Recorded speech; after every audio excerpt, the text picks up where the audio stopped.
Olá e bem-vindos! Olha, hoje o nosso papo vai ser quase uma investigação, tipo detetives mesmo. A gente recebeu um material que defende uma tese, assim, bem intrigante. A de que uma das maiores religiões do mundo não se baseia em fé cega, mas em argumentos racionais. E que esses argumentos podem ser, investigados. Então, nossa missão aqui é essa, sabe? Examinar as pistas que essas fontes apresentam, uma por uma. A pergunta central é: como é que uma estrutura de crenças, como a fé, pode usar a própria razão para se validar? Pois é, essa é uma ótima forma de colocar a questão, porque, segundo os textos que a gente analisou, o uso da razão é só permitido. É apresentado como um dever, né? O nosso papo aqui não é para provar ou refutar a fé. É mais para a gente entender a lógica interna do argumento que é apresentado nesse material. Vamos então destrinchar os pilares que essas fontes oferecem. A aposta em evidências históricas, a aplicação de critérios de análise textual, sabe? E a lógica por trás do comportamento das figuras centrais desse movimento. Certo, então vamos começar pelo começo. O primeiro argumento que o material traz é que a própria Bíblia exige o uso do intelecto. Isso soa um pouco contraintuitivo para a ideia que muita gente tem de fé, né? Como é que eles sustentam isso? Então, a linha de raciocínio parte de textos bem específicos. Um deles é a primeira epístola de Pedro, que diz que o fiel deve estar sempre preparado para dar a razão da sua esperança. E a palavra grega original para razão é apologia, de onde vem a nossa palavra apologética. Não significa um pedido de desculpas, não. Significa uma defesa lógica, como se fosse num tribunal. Uma defesa lógica. Isso, e tem outro ponto, a fala de Jesus. Ele resume o maior mandamento como amar a Deus não só com o coração e a alma, mas também com toda a mente, com todo o entendimento. A interpretação que o material dá para isso é bem clara. A fé não exige que se deixe o cérebro do lado de fora. Entendi. Então a premissa é que a fé, nesse contexto, não é a ausência de razão. É algo que deve ser racionalmente defensável, o que nos leva para a questão da evidência. Se é para usar a razão, imagino que precise ter fatos para analisar. Exatamente. E é aí que a coisa fica, assim, bem séria. As fontes dão um destaque enorme para o apóstolo Paulo. Ele é descrito como um intelectual, um pensador com formação filosófica, né? E ele faz uma aposta de tudo ou nada em um único evento histórico. Um evento público e, em tese, verificável. A ressurreição física de Jesus. Tudo ou nada. Como assim? Numa de suas cartas aos Coríntios, ele é brutalmente direto. Ele diz com todas as letras: se Cristo não ressuscitou, a nossa pregação é inútil e a fé que vocês têm também é inútil. Ou seja, ele ancora toda a estrutura da crença num evento concreto, no espaço e no tempo. Se aquele evento for falso, o resto todo desmorona. Nossa, isso é uma aposta muito alta. Ele basicamente entrega aos céticos a chave para desmontar tudo. E isso me leva ao autor Lucas, que as fontes descrevem como médico e pesquisador. O material afirma que o livro de Atos, escrito por ele, tem 84 fatos comprovados pela história e pela arqueologia. 84! É um número muito específico. Que tipo de fatos estamos falando? Não são coisas triviais, tipo, havia uma cidade chamada Jerusalém. Certo. Ótima pergunta. Não são triviais. São detalhes que mostram um conhecimento, sim, muito profundo da geografia, da política e da cultura da época. Coisas que seriam muito difíceis de inventar e, mais importante, muito fáceis de serem desmentidas por quem vivia naquela época. Um exemplo clássico que citam é a menção que Lucas faz a Gálio como procônsul da Acaia. Gálio, procônsul da Acaia. Isso, por muito tempo, isso foi só um detalhe no texto. Mas depois descobriram em Delfos, na Grécia, uma inscrição romana que confirma que um tal de Sério Gálio foi procônsul ali. E mais, foi num período muito específico, entre 51 e 52 depois de Cristo.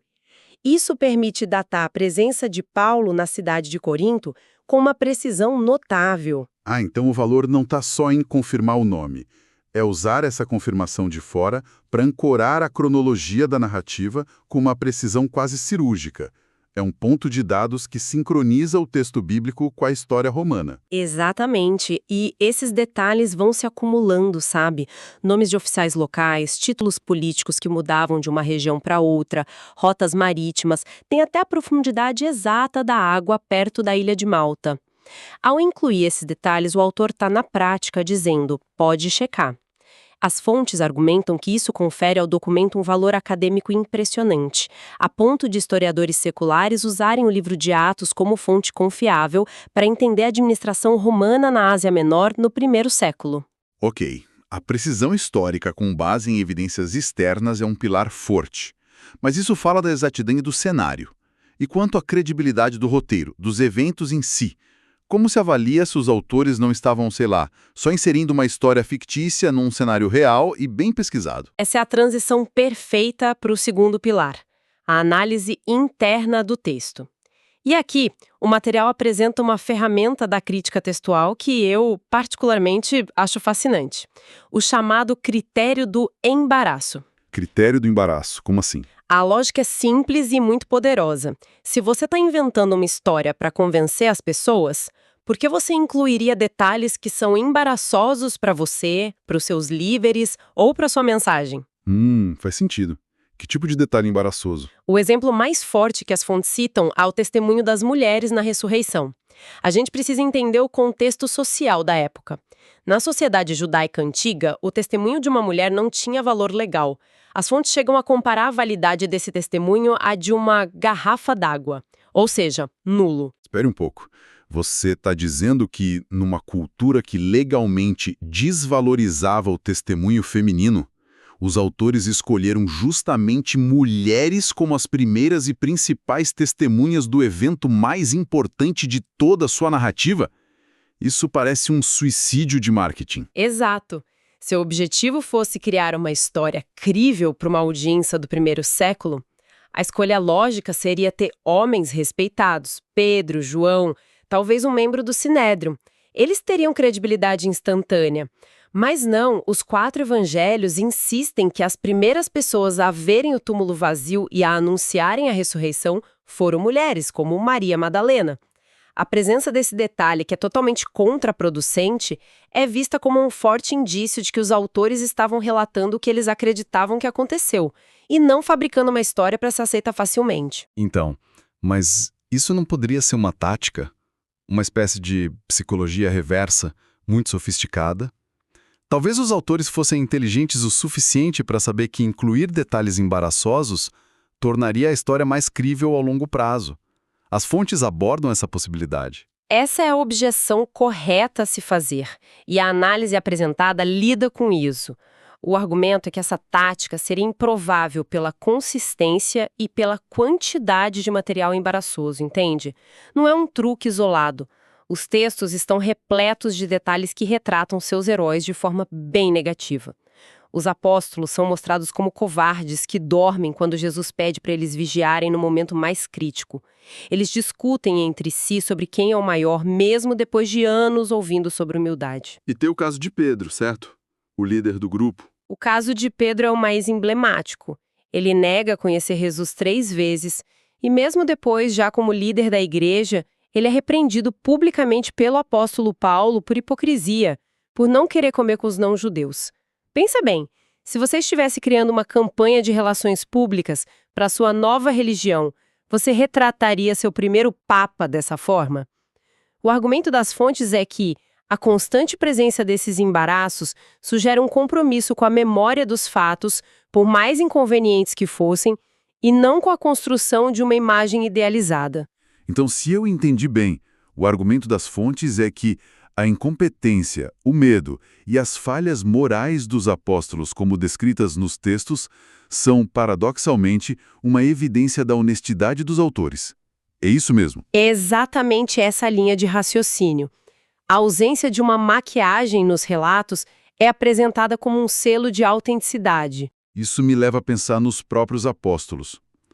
O texto mostra eles como falhos, medrosos. Na hora da crucificação, eles fogem, se escondem. Como essas mesmas pessoas se transformam nos líderes corajosos que a gente vê depois. Isso nos leva ao terceiro pilar, que é a lógica do comportamento humano. certo? Sim, e aqui a análise muda do texto para a psicologia. A fonte levanta uma questão brutalmente simples. Pessoas morrem por algo que sabem ser uma mentira que elas mesmas inventaram. Uma coisa é alguém morrer por uma crença que recebeu de outros e acredita ser verdade.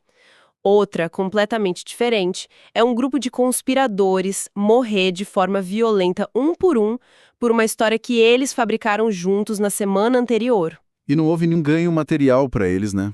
Pelo que as fontes indicam, eles não ganharam poder, riqueza, status. Pelo contrário, na verdade. De forma satisfatória, porque um grupo inteiro de pessoas manteria uma farsa sob tamanha pressão, sem que ninguém confessasse, sabe? Especialmente quando não havia nenhuma vantagem em manter a mentira.